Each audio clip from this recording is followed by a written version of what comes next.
Hello, and welcome to the Vocal Cosmetologist on YouTube. My name is Darcy Harrison. I am the Vocal Cosmetologist. If you like my videos, please make sure to subscribe below for future videos. This is just my personal channel, and I just like sharing my views on things. And so if you like that kind of thing, especially when it comes to the cosmetology industry or just being vocal in general, please be part of this channel and make sure to subscribe to notifications. Today, I just wanted to talk about what's going on for me as a cosmetologist in my world. There is so much going on in everyone's world. I'm not the only one. Everyone has so many layers of things going on, and I think there's a lot of chaos and confusion and stress and anxiety, and people are starting to get depressed, and I just want to speak to everyone's mental health.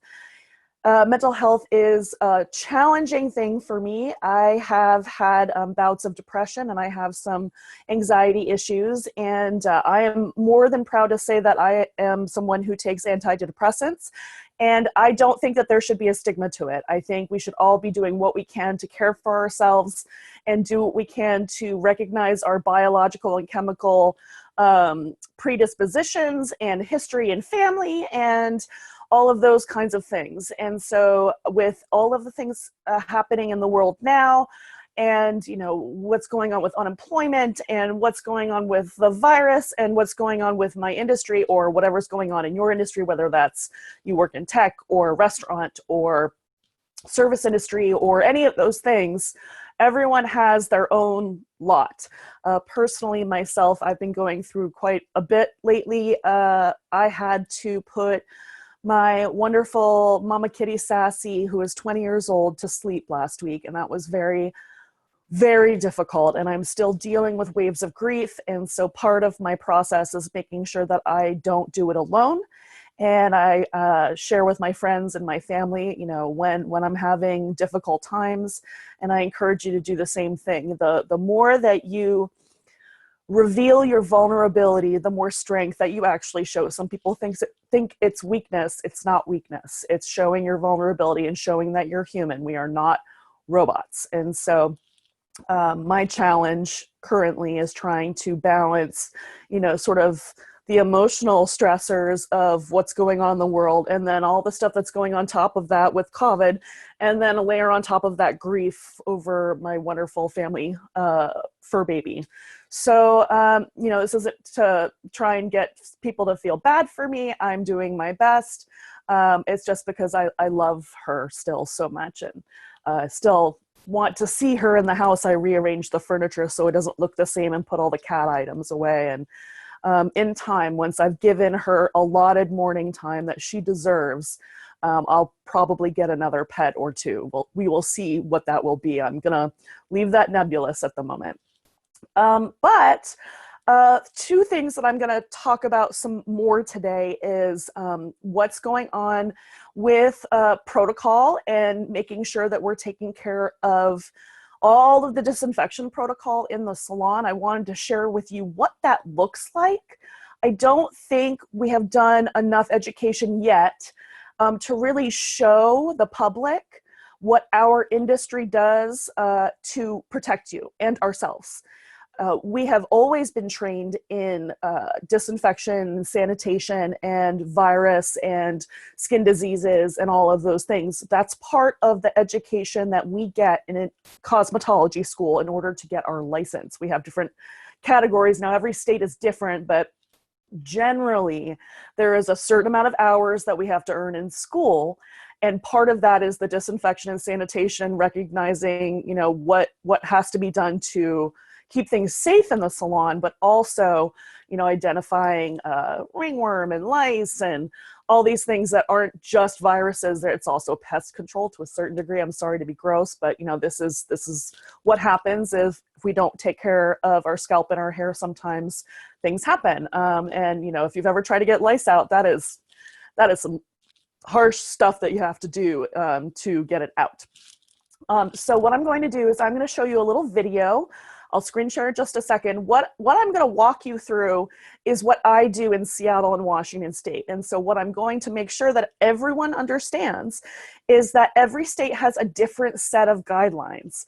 And what frustrates me is I would really love to have a standard that is the same for everybody across the whole nation, but that's just not how it has been set up. I would love it if we could have the National Institute of Health, informing us as to these guidelines, and then we just do them. But the way that our country is set up, every state is coming up with its own guidelines. And so some states say that you have to do this, and then another state says you don't have to do that. So what I am telling you about is what's going on in Washington State. And so again, there's a different system in every single state. So what we are in King County in Seattle is phase 2. And so we have 4 phases that detail what businesses open when, in what phase, based on what the indicators are for COVID hospitalizations and deaths and cases and all of these things. So I'm going to screen share now, and I'm just going to show you what we do, just so that you understand why there has to be more time in between appointments, why we're being so strict about, we only want to see one person at a time. We can't double book. We can't let your, whole family come in and hang out. It's not to be harsh. It's not to be mean. It's to make sure that we're protecting you and us, because remember, we're people too, and we want to be healthy and safe. It's not just about you, although you're very, very important. The client is very important, but we want to make sure that we are healthy so we don't get sick, that we don't have to shut down, that we don't have to lose more money because we've already lost a lot. So let's screen share over. Enough of me talking. Let's do some showing. So let me do this really quick. Okay, sharing. Okay. Oh, well, there goes that. Technology. Here we go. Okay. So this is playing. So, it takes teamwork for all of us to work together to make sure that we're safe. So in Washington State, all of businesses, including all of in public, you have to wear a mask. So wear a mask when you come to the salon in Seattle. You have to self-screen for symptoms of COVID-19. You have to wash your hands, and we can opt to take your temperature. You have to text us when you arrive in order to be let in. And so you come in, and we can opt to take your temperature. We don't have to, but it is, better safe than sorry. There's tons of signs that are required for us to have in the public areas. We have signs for please, wear your face covering. So once you enter, you get temped, you put your things in a bag or whatever it is. You're gonna head to the restroom, and there's another sign, and you have to go into the restroom, which we have a touchless soap dispenser. And so you wash your hands for 20 to 30 seconds. You can't see a little sign that we have that says Dr. Frankenfurter's Rocky Horror Picture Show stuff. So that is the disinfectant that I use after I have touched the faucet. And then, I dry my hands after washing my hands, or the client. And then we put the paper towel in the paper towel compost. Now, they have since changed our guidelines. We are not required to do this anymore, but I am opting to continue to do this. I am changing my smock between every single client. And so the dirty ones go in that extra bag there. And just an FYI, we have extra wipes so that we can clean the restroom after every single use. We have a sink that is just devoted to not public use, excuse me.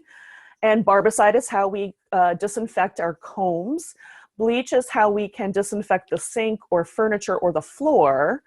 And then we have Ship Shape that is meant to wash and clean combs and brushes before disinfection.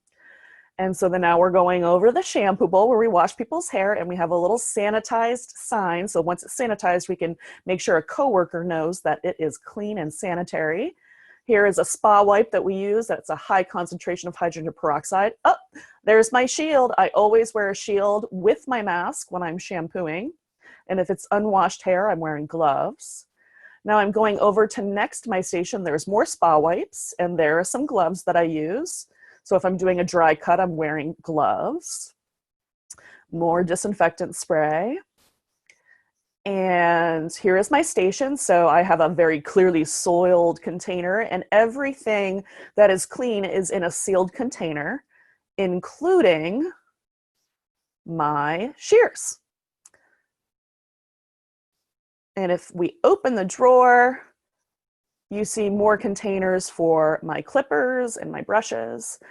And again, I wear a face shield when I'm at the shampoo bowl, and when I'm at the station, I'm wearing eyeglasses to protect my eyes.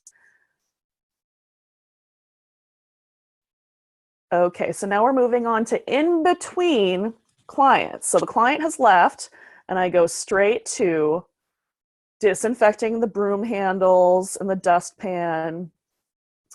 And then I go over and I spray the hydraulic chair, the armrests, the seat, and the back, because that's the part that I touch to turn the chair.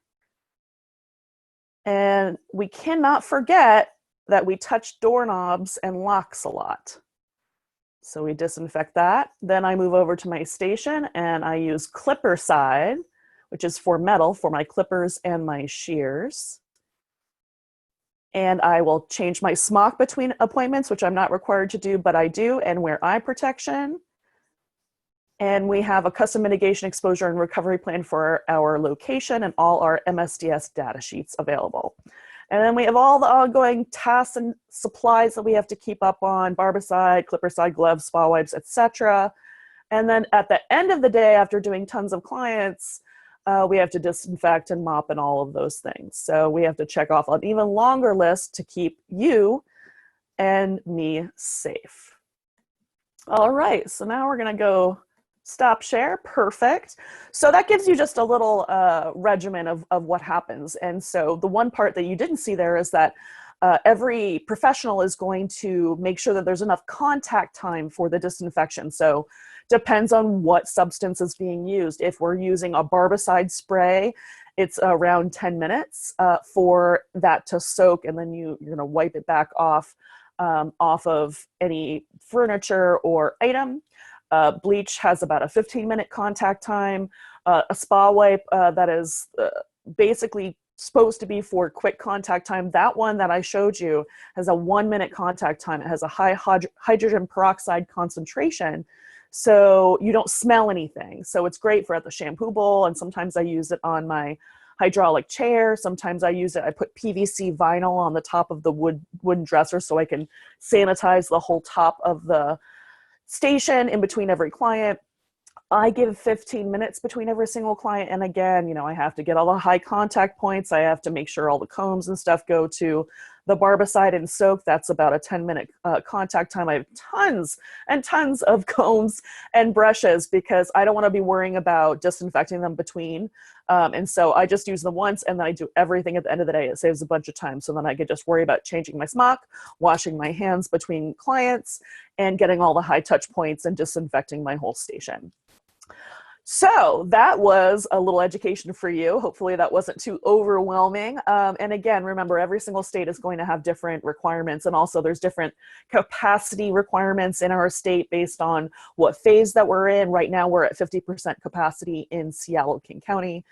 And so that is making it harder to take as many clients. We're not working as many days, but every single location in Washington State, it has to apply the capacity limits in different ways. It's based, there's so many different factors, and it's very confusing. And I have to admit, I get very, very frustrated. I wish they would just be like, it's this. Well, they make sure that you think it's this, and then you think it's this, and then they're like, well, it's actually all of those things. So they keep telling us it's based on building capacity, international building code. Then they tell us it's about fire code, and then they tell us that, you know, it's all over the place. So we're being more careful. So we're only doing around 2 to 4. So two stylists with 2 clients at a time. We could probably have 3 stylists and 3 clients at a time. But right now we're being extra careful. And also, if an inspector comes in and we've misinterpreted the capacity rules based on how confusing that they make it here, we would rather not endanger ourselves for a fine or a shutdown or whatever. We're doing our absolute best, and we're trying to keep people safe. And we just added a medical grade air purifier to the salon. We have an HVAC system, but that's for the whole building. So we got one for our square footage that cleans the air every 15 minutes. It has a medical grade filter, activated carbon filter, the whole thing. And we call it Lil Fauci. after the National Institute of Health, Dr. Fauci. So we blinged it out and gave it rhinestones and everything. So last thing I want to talk about is, I've shared with you my values as the vocal cosmetologist. I try to be authentic. I am authentic. Sometimes I get myself in trouble for being as authentic as I am. I'm very East Coast. So I want to talk about speaking truth to power. That is one of my values. And in Seattle, we've been dealing with a lot of stuff that is surrounding the Black Lives Matter protests. And recently, our police chief decided to resign. And this is in the wake of what they called the CHOP. And, we've had really, really aggressive action by the Seattle Police Department to battle these Black Lives Matter First Amendment speech protesters. And it does feel like there's a double standard. Unfortunately, I've seen it firsthand. A few weeks ago, I think it was July 25th, I was working in the salon. We have opted to keep our whole block boarded up, because what if we have to shut back down and then the boards have to go back up? And I also feel that there are nefarious people trying to make the Black Lives Matter protesters look bad and to loot and be violent and things like that. So I don't necessarily think it's the Black Lives Matter protesters, but we're being all very, very careful. But I was in the salon by myself on a Saturday, and there was a protest that had gone by, and this is part of our routine now, is that there's different protests for different organizations, holding the police accountable, trying to make sure people are keeping the pressure on government to make sure that we are doing what we can to change this systematic issue of racism in policing and in our society, and how it has just bred and toxified how we operate as humans. Personally, I recognize my tremendous white privilege, and I recognize that generational wealth that white people have built is on the backs of BIPOC and people of color, because of slavery and racism and systems of oppression and police brutality, as well as the industrial prison complex. I was going to say criminal, but it's actually, most of these people don't deserve to be put in jail and find out years later by the Innocence Project or something like that, that they didn't do the crime that they did, but they sat in jail for 20 to 30 years. That's ridiculous, just because someone thought a Black person did it, which I can't even go into that. But I mean, I can. It's reprehensible. The system is reprehensible. And what my point is that in the middle of my day, a peaceful protest had looped back around and gotten over to the police department about 3 blocks away. And while I am trying to get disinfected and change my smock in between clients, and I go outside for a breath of fresh air, I have to immediately come back in, because there is pepper spray and tear gas wafting over from 1 block over. 1 block over. So I have been within 1 to 3 blocks of what the CHOP and the protests were since the middle of June. The height of the protests was before we had the ability to reopen. But basically what is going on is that the few people, the less than 2% of protesters that loot, get violent, burn fires, break things, break into things, steal things, there is a general broad stroke reaction by Seattle police for all of the protesters. If I was in a crowd and someone shot somebody, I would be arrested in the logic that SPD uses. So when they were tear gassing and macing and all of these things, they were indiscriminately doing it, even though they had promised not to do that to legal observers with the bright neon green hats and vests, who are there to make sure that there are witnesses, objective witnesses, to what is going on with the protests, either or what's going on with the protesters or what's going on with Seattle police. And there's independent journalists out there. It's not just the big networks that want to get news there. Independent journalism is what this country is founded on, is that we have to have free press so that the people get accurate information, and that it's not fascist propaganda like say Hitler would do, where it's like, oh, he's so great, let's kill all these people. No, it doesn't matter how you say it or what kind of fancy, if you skew the narrative, then people are going to vote wrong, behave inappropriately based on inaccurate information, misinformation, all of that stuff. So there were independent journalists there. Converge Media is one of them, who I respect really a lot. He's from here. Omari Salisbury is his name. They sprayed him, they sprayed his team, and they say press and Converge and have all their credentials. And then they're doing it to people that were just exercising their free speech. They weren't looting, they weren't being violent, they weren't doing anything. So I want you to know, I have experienced firsthand how frustrating it is for the police to make it difficult for me to do business. Not the protesters. Protesters didn't do anything to make it difficult for my business. It was the police department. And so I hold them accountable, and I will continue to hold them accountable in Seattle. And so I am happy that Chief Best has resigned. She should. I support women of color in leadership roles. I support women in leadership roles. I'm a woman in a leadership role in many different things as a salon owner in organizations that I'm in. And I respect any woman who is able to, especially in a predominantly male field, rise to a level of leadership. But then there's an expectation that she be held to her word and not just maintain the status quo. I also think that just because a federal judge said that you could use tear gas and mace on people doesn't mean you should. Like, that should be like, the emergency, push the red panic button thing. And there was nothing to panic about when protesters were there. Yes, they were trying to do some nefarious things to the police precinct. But once you get people away from the police precinct, then get a clue and stop and retreat. And it shouldn't be about hurting people or throwing a flashbang at someone's face. I mean, the most indiscriminate danger and violence and potential maiming and killing that these devices can do, don't tell me that they're non-lethal, because just because they're non-lethal doesn't mean that they can't cause permanent damage. Permanent. And that's punishing people for using their ability for free speech, which is a constitutional right.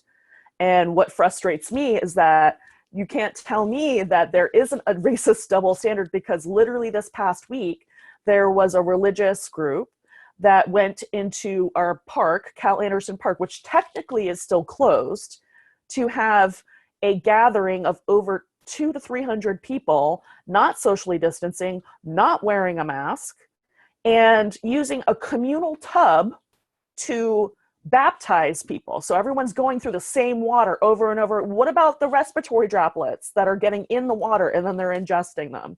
So just ridiculous. And the cops wouldn't come. They wouldn't enforce anything about any of the mandates. And then, in comparison, they're tear gassing and flashbanging and, being brutal to people using their First Amendment rights. So are you saying that religious right is more important than First Amendment rights? Are you saying that religious rights and expression of free speech as a religious person is more important as a white person than people of color and white allies and other allies and journalists? You see where I'm going? That's the racist double standard. So if you have a hard time with me using these kinds of conversations as something to inform my experience on, these are my direct experiences. And as a cosmetologist, we are taught in beauty school not to talk about politics, not to talk about religion, not to talk about sex. And I'll tell you what, I do all three and I'm still successful. It's about how you do it. You do it respectfully. And yeah, there might be some issues that come up, but to be honest, we all have to have integrity in what we believe in. And if you don't want to serve somebody that basically, what if someone's like, I'm not wearing a mask, whatever, in your chair? Well, that's the law. and you're not allowed in my chair. So how is that any different than, okay, so you believe that I shouldn't have a right to my bodily autonomy and all these things, and you want to tell me about what to do if I discover I'm pregnant and I don't want the baby, and I don't get to make that choice. You want to take that choice away from me. As far as I'm concerned, I don't need that client in my chair. I just don't.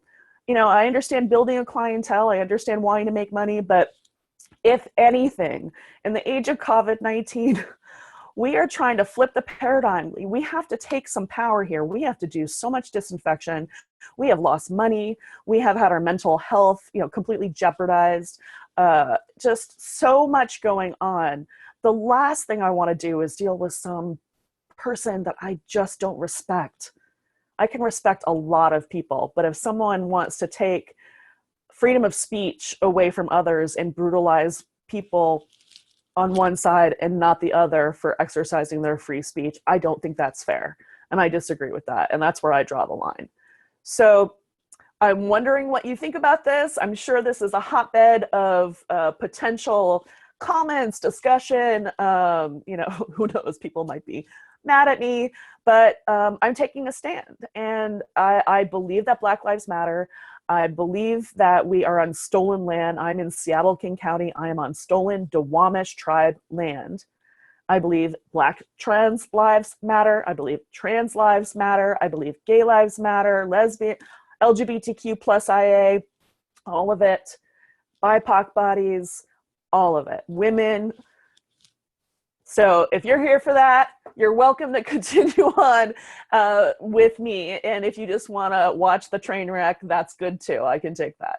So I hope you have a fantastic day. Don't forget to subscribe and subscribe to notifications. I also want to put a big shout out to the two organizations that I participate in, Cosmetologists of Washington United and the Sovereign Stylist. Look them up online and be part of the conversation. If you're a cosmetologist, make sure you're updated, make sure that you are, just stay with your finger on the pulse, because there's so many of us out there that want to support you. And if you need help, please reach out to me, reach out to those organizations.